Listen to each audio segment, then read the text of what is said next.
Welcome back to Block A construction. I know Friday didn't quite go as planned with camera usage and those kinds of things. So we're going to revisit Block A and how it needs to be put together. So I showed you last week how to do the 3 different strata and then cross cut them into 1.5-inch segments. So this is section A, and then you have section C and section D, and they're going to go together into a block. So for each color that you're doing or each star that you're doing, you're making 4 of these blocks. So if you're doing the version like mine, where I'm doing different fat quarters, you will have to keep repeating this so that you have 4 of these units for each color that you're going to have in your quilt. It's kind of known as, I believe, the traditional way. And like I said, highlighted a lot of stuff in my pattern because it was hard to keep on top of all the stratas, all the cross cuts, all the fabrics. And like I said, because the photos are kind of the reverse of the colors I'm doing, where my background's light and my star is dark, and the photos of the background being dark with the star being light. I don't know why it throws me such a curve, but it does. It happens. And so whatever you can do to make sure that you can keep it straight, I highly recommend. So I'm going to show you the pieces, and then this is what the block will look like when all is said and done. So I'm going to adjust the camera down so you're not looking at me. We're going to show you more of the table view because this is what's the really important part. So you have your segments. They're in their 1.5 inch. And so what I'm going to recommend for each color is you lay them out. Whoops. So you have section A, B is a solid, then you have C, D, and E is another solid. So lay them out how you want to piece them together to help keep you from getting things turned around. Because it's really easy to all of a sudden have, like, say, D get turned around or A get turned around as you're sewing. So to try to help minimize confusion, this is how I would lay it out so that you know this is how your block's going to look in the end. And then what I'm going to do is take an A and a B, right sides together. This is one I definitely recommend pinning. And I always tell people you're going to pin at the beginning here where you start, and at the end where you finish. Okay, so lining up these edges on both beginning and end, because what's going to be very important to keep your square to be square is that your beginning and end points are matched up. You don't need it stretching one way or the other with overlap, because then your block will be all wonky in the end. So always pin the beginning of the end.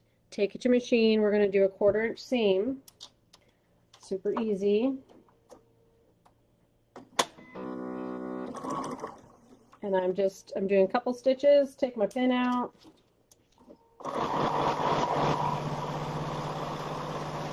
And then finish. And then what I'm going to do is same thing. I'm taking C and D and I'm going to lay them right sides together. And I'm going to make sure I match up the side that I need to sew. And I'm going to pin. Okay, because shifting is going to make your block all loopy. So here's A and B together. We're just going to snip the extras. Okay, and then what I'll do is take this guy over to the iron and I'm going to press him open.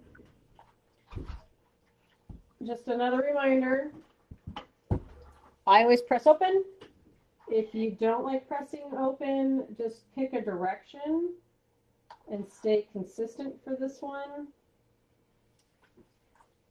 If your background is dark and your star is light, definitely press towards your background. But here's A and B together, okay? So I'm going to just lay it on top of the loose A and B so I don't lose track of which direction I'm going. I'm going to take this guy, and I need to remember that C and D, I need to sew on this seam where these two are touching, or it will not turn out correct.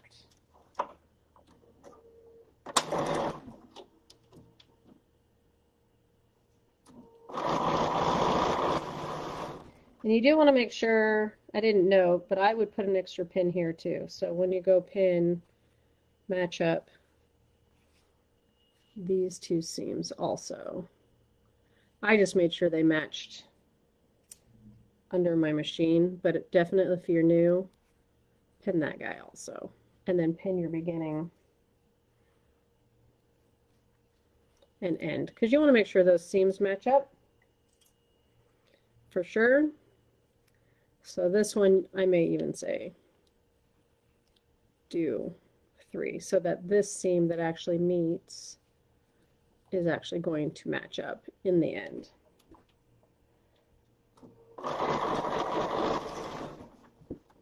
Make sure you take those pins out as you go.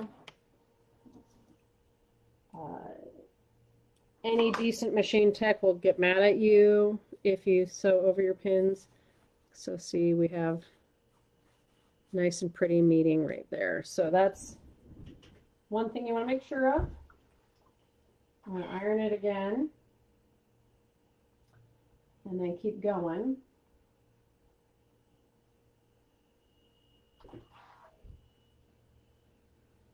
So you'll see this block really is simple per se. You're just kind of working in smaller pieces and parts. Okay.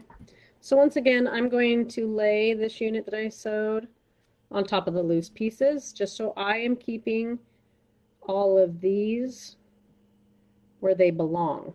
Now, whether you put your AB and your CD together or you put this final E piece on, it's personal preference. I'm going to put this guy on just because he's a nice straight piece. He'll go quickly. Pin my beginning. And I always like to kind of meet in the middle. I'm weird that way. But sometimes when it comes to putting rows and things in your machine, it's always easier if you're kind of meeting in the middle versus having one really long side and a shorter side going in the machine, because all that weight, if you let everything go to one direction, will kind of pull on your project as you're going. So a lot of times I work my blocks from outside to inside, my rows from outside to inside, just to help alleviate some weight. So same thing.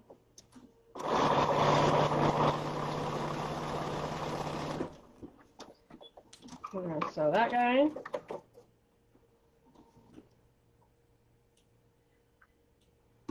Okay, so we have this guy on the bottom. We're going to iron him open.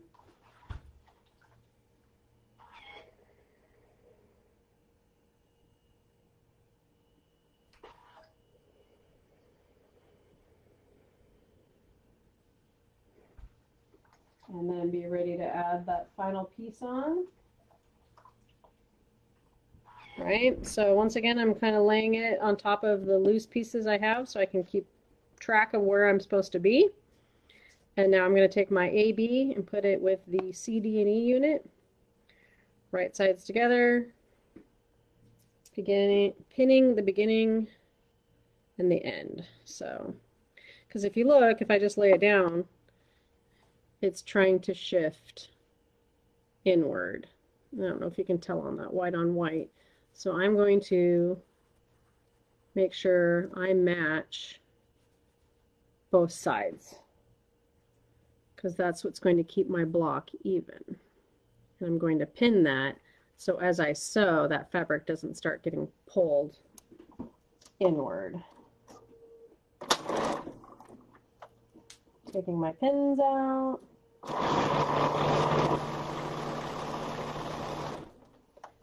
And then just that final. I always snip. I hate loose threads everywhere. It drives me crazy. So here I've put A and B to C, D, and E.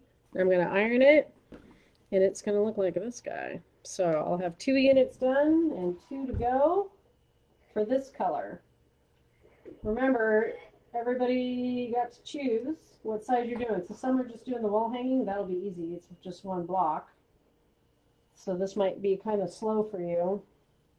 But for those that are doing throw size, queen size, king size, definitely, there it is, all together, nice and pretty. If you're doing bigger sizes, this starts to get a little more tedious. So the more that you can keep yourself organized, the better off you are. So here we go. 2 matching guys out of 4. So that's what you're going to do for your homework. This is what you're working on for this week. And then starting on Friday, hopefully you've seen I've added event dates for my next posting. And we'll start talking about the cutting and putting together the segments for for part B. And that's going to be definitely a little more going on. So, not that you really have to see me, but happy Monday.